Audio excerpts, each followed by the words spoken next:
ಕರ್ನಾಟಕದ ಜನತೆಗೆ ಟಿವಿ4 ಸುದ್ದಿವಾಹಿನಿಗೆ ಸ್ವಾಗತ. ನಾನು ಸಂಗೀತಾ ಭಟ್. ಇದೀಗ ಹೆಡ್ಲೈನ್ಸ್.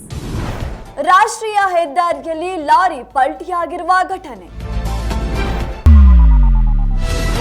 ಪ್ರಜ್ವಲ್ ರೇವಣ್ಣ ವಿರುದ್ಧ ಅರೆಸ್ಟ್ ವಾರೆಂಟ್ ಜಾರಿ. ಡಿಕೆಶಿ ವಿರುದ್ಧ ಬಿಜೆಪಿ ಮುಖಂಡ ದೇವರಾಜೇಗೌಡ ಆರೋಪ.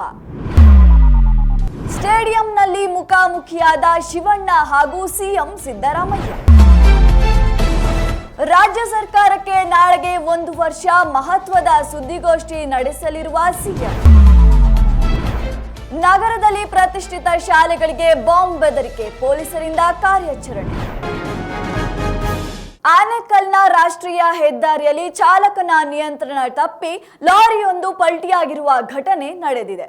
ಆನೇಕಲ್ನ ರಾಷ್ಟ್ರೀಯ ಹೆದ್ದಾರಿಯಲ್ಲಿ ಲಾರಿ ಪಲ್ಟಿಯಾಗಿದೆ. ನಿಯಂತ್ರಣ ತಪ್ಪಿ ಹೆದ್ದಾರಿಯಲ್ಲಿ ಲಾರಿ ಪಲ್ಟಿಯಾಗಿದ್ದು ಕಿಲೋಮೀಟರ್ ಗಟ್ಟಲೆ ಟ್ರಾಫಿಕ್ ಜಾಮ್ ಸಂಭವಿಸಿದೆ. ಆನೇಕಲ್ ಹಳೆ ಚಂದಾಪುರದಲ್ಲಿ ಘಟನೆ ನಡೆದಿದ್ದು, ಬೆಂಗಳೂರಿನಿಂದ ಹೊಸೂರು ಕಡೆಗೆ ಹೋಗುವಾಗ ಘಟನೆ ನಡೆದಿದೆ. ಭಾರಿ ಗಾತ್ರದ ಲಾರಿ ಬಿದ್ದಿದ್ದರಿಂದ ಶಿಫ್ಟ್ ಮಾಡಲು ಹರಸಾಹಸ ಪಡಬೇಕಾಗಿದೆ. ಸ್ಥಳಕ್ಕೆ ಸೂರ್ಯನಗರ ಪೊಲೀಸರು ಭೇಟಿ ನೀಡಿ ಪರಿಶೀಲನೆ ನಡೆಸಿದ್ದಾರೆ. ಅಶ್ಲೀಲ ಚಿತ್ರಗಳ ಸೆರೆ ಹಿಡಿದಿರುವ ಪ್ರಕರಣಕ್ಕೆ ಸಂಬಂಧಿಸಿದಂತೆ ಪ್ರಜ್ವಲ್ ರೇವಣ್ಣ ಅವರಿಗೆ ಅರೆಸ್ಟ್ ವಾರೆಂಟ್ ಜಾರಿಯಾಗಿದೆ.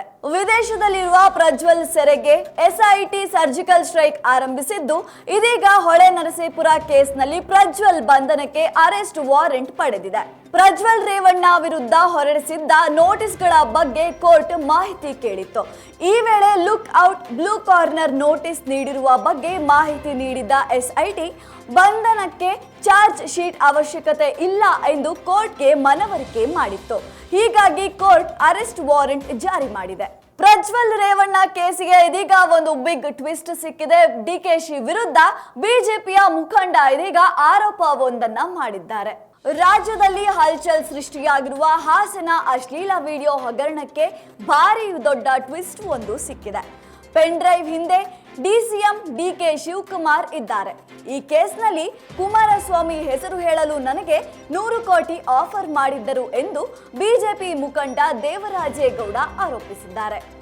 ಡಿಕೆ ಶಿವಕುಮಾರ್ ನನ್ನನ್ನು ಕರೆಸಿ ಪೆನ್ ಡ್ರೈವ್ಗಾಗಿ 100 ಕೋಟಿ ಹಣದ ಆಫರ್ ಕೊಟ್ಟಿದ್ದರು ಅಂತ ದೇವರಾಜೇಗೌಡ ಡಿಕೆ ಶಿವಕುಮಾರ್ ವಿರುದ್ಧ ದೊಡ್ಡ ಬಾಂಬ್ ಒಂದನ್ನು ಹಾಕಿದ್ದಾರೆ.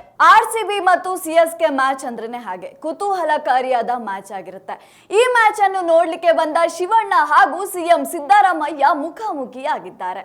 ಬೆಂಗಳೂರಿನ ಚಿನ್ನಸ್ವಾಮಿ ಸ್ಟೇಡಿಯಂನಲ್ಲಿ ನಡೆಯುತ್ತಿದ್ದ ಆರ್ಸಿಬಿ ಹಾಗೂ ಚೆನ್ನೈ ನಡುವಿನ T20 ಮ್ಯಾಚ್ ನೋಡಲು ಸಿಎಂ ಸಿದ್ದರಾಮಯ್ಯ ಹಾಗೂ ಶಿವಣ್ಣ ಆಗಮಿಸಿದ್ರು. ಇದೇ ವೇಳೆ ಮ್ಯಾಚ್ ನೋಡಲು ಸ್ಟೇಡಿಯಂಗೆ ಆಗಮಿಸಿದ್ದ ಇಬ್ಬರು ಮುಖಾಮುಖಿ ಆಗಿದ್ದಾರೆ ಹಾಗೂ ಹಸ್ತಲಾಘವ ಮಾಡಿ ಯೋಗಕ್ಷೇಮ ವಿಚಾರಿಸಿದ್ದಾರೆ. ರಾಜ್ಯ ಸರ್ಕಾರಕ್ಕೆ ನಾಳೆಗೆ 1 ವರ್ಷದ ಸಂಭ್ರಮ, ಮಹತ್ತರವಾದ ಸುದ್ದಿಗೋಷ್ಠಿ ನಡೆಸಲಿರುವ ಸಿಎಂ ಸಿದ್ದರಾಮಯ್ಯ. ಕರ್ನಾಟಕದಲ್ಲಿ ಕಾಂಗ್ರೆಸ್ ಸರ್ಕಾರ ಅಧಿಕಾರಕ್ಕೆ ಬಂದು ಇಂದಿಗೆ 1 ವರ್ಷ ಪೂರ್ಣವಾಗಿದೆ. ಈ ಹಿನ್ನೆಲೆಯಲ್ಲಿ ಸಿದ್ದರಾಮಯ್ಯ ಸರ್ಕಾರದ 1 ವರ್ಷದ ಸಂಭ್ರಮಾಚರಣೆಗೆ ಲೋಕಸಭಾ ಚುನಾವಣೆ ನೀತಿ ಸಂಹಿತೆ ಅಡ್ಡಿಯಾಗಿದೆ.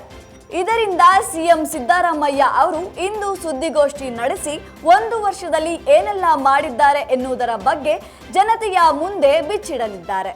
ನಗರದಲ್ಲಿ ಪ್ರತಿಷ್ಠಿತ ಶಾಲೆಗಳಿಗೆ ಬಾಂಬ್ ಇಡಲಾಗಿದೆ ಎಂದು ಕರೆಗಳು ಬರುತ್ತಿದ್ದು, ಆತಂಕಕಾರಿಯಾದ ವಾತಾವರಣ ಸೃಷ್ಟಿಯಾಗಿದೆ. ದೇಶದಾದ್ಯಂತ ಶಾಲೆಗಳಿಗೆ ಬಾಂಬ್ ಇಡಲಾಗಿದೆ ಎಂದು ಹುಸಿ ಕರೆಗಳು ಬರುತ್ತಿದೆ. ಇದರಿಂದಾಗಿ ಆತಂಕಕರವಾದ ವಾತಾವರಣ ಸೃಷ್ಟಿಯಾಗಿದೆ. ಇತ್ತೀಚೆಗೆ ಸಾಮಾನ್ಯವಾಗಿ ನಕಲಿ ಬೆದರಿಕೆ ಕರೆಗಳು ಬರುತ್ತಿದ್ದು, ಉದಾಸೀನ ಮಾಡುವಂತಿಲ್ಲ. ನಗರದಲ್ಲಿ ಕನಿಷ್ಠ 8 ಖಾಸಗಿ ಶಾಲೆಗಳಿಗೆ ಬಾಂಬ್ ಇಡಲಾಗಿದೆ ಎಂದು ಇಮೇಲ್ಗಳು ಬಂದು ಆತಂಕಕರವಾದ ವಾತಾವರಣ ಸೃಷ್ಟಿಯಾಗಿತ್ತು. ಸ್ಥಳಕ್ಕೆ ಭೇಟಿ ನೀಡಿದ ಪೊಲೀಸರು ಹಾಗೂ ಬಾಂಬ್ ನಿಷ್ಕ್ರಿಯ ಮಾಡುವಂತಹ ದಳಗಳು ತೀವ್ರವಾಗಿ ಪರಿಶೀಲನೆ ನಡೆಸಿದೆ. ಇವಿಷ್ಟು ಇವತ್ತಿನ ಪ್ರಮುಖ ಸುದ್ದಿಗಳು. ನಿತ್ಯ ನಿಜ ನಿರಂತರ ಸುದ್ದಿ ಹಾಗೂ ಮನೋರಂಜನೆಗೆ ನೋಡ್ತಾ ಇರಿ ಟಿವಿ4 ಕನ್ನಡ ಸುದ್ದಿವಾಹಿನಿ. ನಾನು ಸಂಗೀತಾ ಭಟ್.